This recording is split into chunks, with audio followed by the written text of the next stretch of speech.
મુદ્દા નંબર 1 થી શરૂઆત કરીએ। અમરેલીની દીકરી કે પાયલ કે જેના માટેની જે લડત ચાલી રહી છે, જે ઉપવાસ ચાલી રહ્યા છે, બીજી બાજુ જે આમ જનતા છે એ વિરોધ પણ કરી રહી છે અને વિરોધમાં એ બંધનું પાલન પણ કરી રહી છે। ત્યારે અમરેલીની પીડિતા પાયલ ગોટીને ન્યાય અપાવવાનો મામલો કે જેમાં પૂર્વ વિપક્ષ નેતા પરેશ ધાનાણીના 48 કલાકના ઉપવાસ એ હવે પૂર્ણ થયા છે।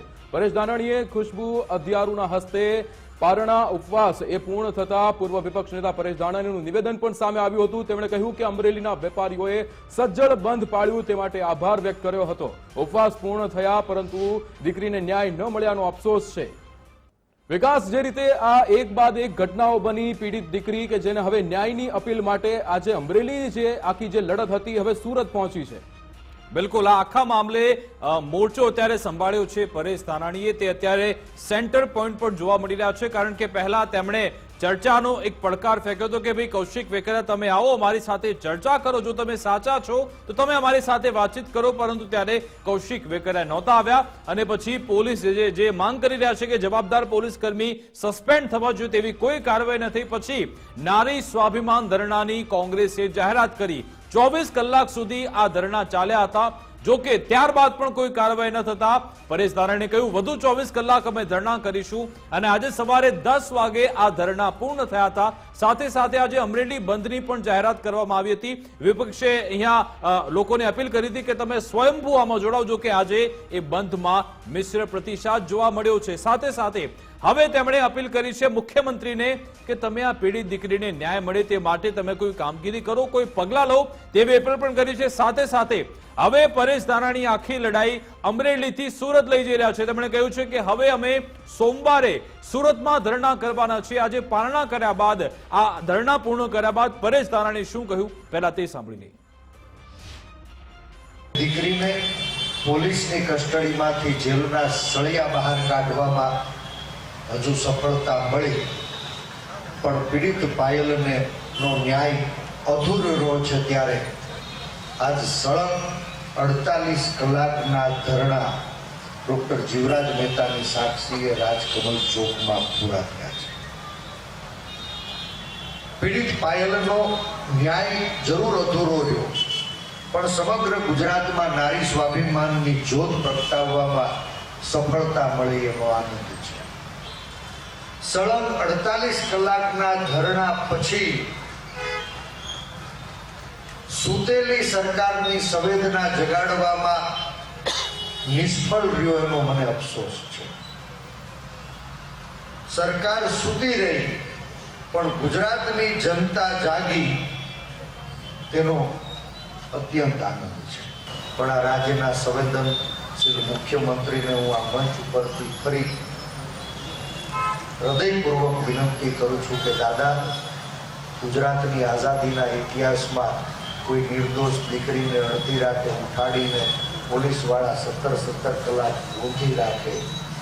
દાદા, આ દીકરી તમને જાગશે, જાગજો, સંવેદનાઓને જગાડજો। ગાંધીજીના સંસ્કાર, સરદારનું સ્વાભિમાન અને બાબા સાહેબે ઘડેલા સંવિધાનનું તમે રક્ષણ કરજો। રખીને ચૂપ થઈને તો એની નુકસાની સરકારે વેઠવાની થશે એવો મને અંદેશ છે। આવતા સોમવારે અમે સુરતથી કરવા જઈ રહ્યા છીએ। રખીને પરિણામ નહીં મળે તો નારી સ્વાભિમાન આંદોલન સમિતિ સુરતથી શરૂ કરેલી ન્યાયની લડાઈ એ સમગ્ર ગુજરાતને ધમરોળશે, ગુજરાતના લોકોને જગાડશે, ગુજરાતના લોકોને આંદોલનની અંદર જોડશે અને પરિણામ સુધી આ લડાઈ લડતા રહેશું। તો પરેશ ધાનાણીએ હુંકાર ભર્યો છે કે અમે લડાઈ અમરેલીથી સુરત લઈ જઈશું અને સુરતથી આખા ગુજરાતમાં આ લડાઈ પહોંચશે તેવો તેમનો દાવો છે। પરંતુ આ લડાઈમાં શું જનતા તેમને સાથ આપશે ખરા? અને તેમનો જે મોટિવ છે, તેમનું કહેવું છે કે આમાં જવાબદાર અધિકારીઓ સસ્પેન્ડ થવા જોઈએ, ત્વરિત કાર્યવાહી થવી જોઈએ, પીડિતાને ન્યાય મળવો જોઈએ, તે સવાલ તે ઉઠાવી રહ્યા છે। પરંતુ એક આખો પક્ષ ફક્ત વિપક્ષનો જોવા મળી રહ્યો છે। સરકાર તરફથી, પોલીસ તરફથી કે પછી એસઆઈટી તરફથી અત્યારે કશું જ કહેવામાં નથી આવી રહ્યું। સાથે સાથે જે પાટીદાર સમાજના આગેવાનો છે, જે પહેલા દિવસથી આ મામલે વિરોધ કરી રહ્યા હતા, આ મામલે તેમણે અવાજ ઉઠાવ્યો હતો, તેમણે કેટલાક સવાલ પૂછ્યા હતા, પરંતુ હવે પણ તે લોકો આ મામલે કોઈ વિક્રમ બોલવા તૈયાર નથી. પરંતુ આજે સિત્સર ઉમિયાધામના પ્રમુખનું નિવેદન આ મામલે સામે આવ્યું. વિક્રમ, બિલકુલ, જયરામ પટેલનું નિવેદન આપણે સાંભળીશું. સિત્સર ઉમિયાધામના પ્રમુખ, એમણે કહ્યું હતું કે જે ઘટના બની છે તે ન બનવી જોઈતી હતી. આમાં રાજકારણ પણ ના લાવવું જોઈએ, આનાથી પાટીદાર સમાજને નુકસાન પહોંચે. જયરામ પટેલે આ નિવેદન આપ્યું હતું. ખરેખર આમાં રાજકારણ ના આવવું જોઈએ. જે કાંઈ ઘટના ઘટી છે એ ઘટના ન ઘટવી જોઈએ. જે કાંઈ પોલીસે પગલાં લીધા છે એ ન લેવા જોઈએ. પણ જે થયું છે એમાં અત્યારે રાજકારણ ના આવવું જોઈએ અને વધારેમાં વધારે આ પ્રશ્નથી પાટીદાર સમાજને નુકસાન થાય છે. એટલે આ પ્રશ્નને અહીંયા પૂર્ણ કરવો જોઈએ એવી મારી વ્યક્તિગત મંતવ્ય છે. જયરામ પટેલ કહી રહ્યા છે કે આમાં પોલીસે બરાબર કામગીરી નથી કરી. સાથે સાથે એમ પણ કહ્યું કે રાજકારણ ન થવું જોઈએ, પરંતુ આમાં રાજકારણ આવવાનું છે, કારણ કે આખો મામલો જ રાજકારણથી શરૂ થયો હતો. ફારૂક અમારી સાથે ફોનલાઈન પર જોડાઈ ગયા છે, અમારા અમરેલીના પ્રતિનિધિ છે. ફારૂક, આજે અમરેલીમાં બંધની જાહેરાત હતી, ધરણા કાર્યક્રમ હતા જે પૂર્ણ થઈ ગયા, પરંતુ હવે ન્યાયની લડાઈ ક્યાં પહોંચી છે? લાગી રહ્યું છે કે આ ન્યાયની લડાઈ વધી રહી છે કે પછી ધીમી થઈ રહી છે? જી, જણાવી દઉં કે અમરેલી જિલ્લામાં 27 ડિસેમ્બરથી જે પાયલ ગોટીને લઈને જે પ્રકરણ આખું સર્જાયું, તે પ્રકરણમાં રાજકીય વળાંક, રાજકીય આટાપાટા સર્જાયા હતા. રાજકીય આટાપાટા વચ્ચે ભાજપ versus કોંગ્રેસ થઈ ગયું હોય તેવું સ્પષ્ટપણે જોવા મળ્યું હતું. પરંતુ પીડિતા પાયલને ન્યાય મળવા માટે પૂર્વ નેતા વિપક્ષ પરેશ ધાનાણી છે જે 48 કલાકના ઉપવાસ આંદોલન કર્યા હતા અને આજે 10 વાગે તેને પારણા કર્યા હતા. અને ગઈકાલે પણ પરેશ ધાનાણીએ જાહેરાત કરી હતી કે પીડિતાના ન્યાયને મુદ્દે સંવેદનશીલ ગણાતા રાજ્યની સરકારના મુખ્યમંત્રી સવારે 10 વાગ્યા સુધીમાં પગલા લે, પરંતુ કોઈ પગલા ન લેવાતા તેની તબિયત પણ લગડી પણ ડાઉન ગયું હતું. પરિવારજનો પણ ત્યાં પહોંચ્યા હતા, પરેશ ધાનાણીને સમજાવ્યો હતો, કાર્યકર્તાઓ સમજાવ્યા હતા. આજે સવારે પરેશ ધાનાણીએ 10 વાગે દીકરીના હાથે, ખુશ્બુ અધિયારુના હાથે પારણા કરી લીધા હતા. બાદ પરેશ ધાનાણીએ જે ગઈકાલે એલાન કર્યું હતું કે આમાં અમરેલીના વેપારીઓ પણ જોડાય ને વેપારીઓ સજ્જડ જોડાતા રાજકમલ ચોકના વિસ્તાર છે ત્યાં સજ્જડ બંધ રહ્યું હતું. લગભગ 10:30 આસપાસ પરેશ ધાનાણીએ પારણા કરીને વેપારીઓનો આભાર માની અને જે વેપારીઓએ બંધ પાડ્યું અને ન્યાયની લડાઈમાં સહયોગી થયા તેનો આભાર માન્યો, સાથે મીડિયાનો પણ આભાર માન્યો હતો. પરંતુ હવે જે લડાઈ છે એ આરપારની હોય તેવું સ્પષ્ટપણે જોવા મળી રહ્યું છે. અચ્છા ફારૂક, આખા મામલે વિપક્ષ તો તેની ભૂમિકા ભજવી રહ્યો છે, વિરોધ થઈ રહ્યો છે, પરંતુ જે ન્યાયની વાત થઈ રહી છે, પોલીસ શું કામગીરી કરી રહી છે? શું એસઆઈટી તપાસ કરી રહી છે ખરા? આનંદ યાજ્ઞિક સાહેબે પણ કહ્યું હતું કે ભાઈ અમે આમાં હાઈકોર્ટમાં જવાના છીએ. જી, આજે જ મારે આનંદ યાજ્ઞિક સાથે વાત છે ને જે ઘટના ઘટી છે તેને લઈને આનંદ યાજ્ઞિક બિલકુલ ફારૂક, આપને અટકાવ માંગીશ. આપણી સાથે કોંગ્રેસ નેતા પ્રતાપભાઈ દુધાત ફોનલાઈન પર જોડાઈ ગયા છે, તેમની સાથે વાત કરી. પ્રતાપભાઈ, આજે ગાંધી ચિંધ્યા માર્ગે સતત 2 દિવસથી તમે વિરોધ કર્યો, પરંતુ આપને લાગી રહ્યું છે કે આ જે ન્યાયની લડાઈ છે આગળ વધી રહી છે કે પછી આ તો ધીમી થઈ રહી છે? ન્યાયની લડાઈનો સંદેશો અને જ્યોત પ્રગટાવવાનું કામ અમરેલીના રાજકમલ ચોકથી શરૂ થયું છે. સોમવારના અમારા સુરતની અંદર પ્રતિક ધરણા અને આ ન્યાયની લડાઈ આખા ગુજરાતમાં લઈ જવાની સાથે જ્યાં સુધી આ દીકરીને ન્યાય ન મળે ત્યાં સુધી આ સરકારની જે માનસિકતા છે એ લોકોની વચ્ચે અમે લઈ જશું.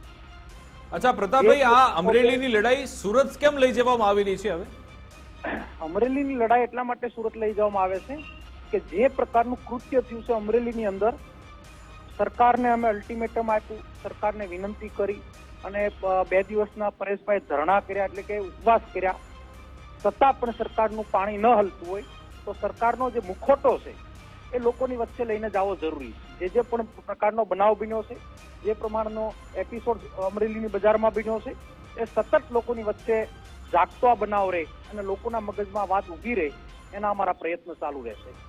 પ્રતાપભાઈ, પરંતુ આ એક કોંગ્રેસની લડાઈ ફક્ત લાગી રહી છે, કારણ કે જે સમાજના આગેવાનો છે તે જોડાતા નથી. જે શરૂઆતમાં જે બધા નિવેદન આપતા હતા અત્યારે કોઈ આ મામલે બોલવા તૈયાર નથી. આજે જયરામ પટેલે કહ્યું કે આમાં રાજકારણ ન કરવું જોઈએ, તો આ લડાઈમાં તમને લાગે છે કે બીજા લોકો પણ જોડાશે આપની સાથે? કોંગ્રેસના મંચની કોઈ આ વાત નથી. નારી સ્વાભિમાન મંચ નામ આપવામાં આવ્યું છે, એની કમિટીના નેજા હેઠળ અત્યારે કાર્યક્રમો થવાના છે. કોંગ્રેસની આમાં કોઈ સિમ્બોલ લગાડી અને રાજનીતિના કોઈ પણ પ્રકારના અમે પ્રયત્ન કરવા માંગતા નથી. જે અન્યાય થયો છે, જે જગ જાહેર છે કે કોર્ટના જસ્ટિસ ઠપકો આપે છે પોલીસને કે તમે રાતના 12 દીકરીને ક્યાં આધાર લાવી શકો, તમે કયા નિયમ પ્રમાણે દીકરીને ખુલ્લા મોઢે સરઘસ કાઢી, જેનો વિડીયો પણ ખૂબ જ વાયરલ થયો છે. એના માટે જે પોલીસ આમાં ગુનેગાર છે એને પનિશમેન્ટ મળે એટલી અમારે કોઈ આમાં સરકારને ઉઠલાવી નાખવી નથી, સરકારને કોઈ નુકસાનના અમારા વિચારો નથી. પણ ક્યાં સુધી આ પદ્ધતિ જો અમે ચાલવા જ દઈએ તો મને તો લાગે આના કરતા તો કિંગ ઝોંગ સારો ગણાય. પ્રતાપભાઈ, તમે આ પરેશ ધાનાણીની બાઇટ સાંભળી, તેમણે કહ્યું કે સુરતમાં બી નહીં થાય તો આખા ગુજરાતમાં અમે આંદોલન લઈ જઈશું. તો મુખ્ય માંગ છે શું આપની? શું આપ અહીંયા ઈચ્છો છો કે શું કાર્યવાહી થવી જોઈએ? ફક્ત અમારી દીકરી સાથેને વાર્તાલાપમાં એણે જે વાત મૂકી કે મને પટ્ટે પટ્ટે મારવામાં આવી, 5-6 પટ્ટા માર્યા અને મને જે પ્રમાણની રોડ ઉપર ખોટી રીતની ચલાવવામાં આવી, મને ખોટી ફરિયાદમાં ફસાવવામાં આવી, આમાં જે લોકો શામિલ છે એ લોકોને પનિશમેન્ટ થવી જોઈએ, એટલે કે ડિસમિસ કરવા જોઈએ. આમાં કોઈ બીજી મોટી કે એવડી ડિમાન્ડ નથી. સરકારને પણ ખબર છે કે ખોટું કાર્ય થયું છે, સરકારના અધિકારીઓને પણ ખબર છે, પોલીસને પણ ખબર છે, પણ પોતાનો અહમ ટકાવી રાખવા માટે સરકાર જો ન ઝૂકતી અથવા ન કાયદેસરના પગલા ભરવા માંગતી હોય તો આખા બિલકુલ, એટલે કે જ્યાં સુધી આ જે જવાબદાર પોલીસ કર્મી સસ્પેન્ડ નહીં થાય, તે નહીં હટે, ત્યાં સુધી આપના ધરણા આંદોલન આપનું ચાલુ રહેશે. આ 100% એક સ્ટેપ બાય સ્ટેપ જિલ્લે અમે જશું, લોકોની વચ્ચે આ વાત મૂકશું, લોકોની વચ્ચે આ વાત એટલા માટે ઉજાગર ચાલુ રાખશું કે કોઈ પણ ભવિષ્યની અંદર બેન દીકરી કે કોઈ પણ મહિલા ઉપર આ રીતનો દમન ના થાય અને અધિકારી એના સિવિલ કોડ પ્રમાણે કામ કરે. અમારી એટલી જ માંગ છે.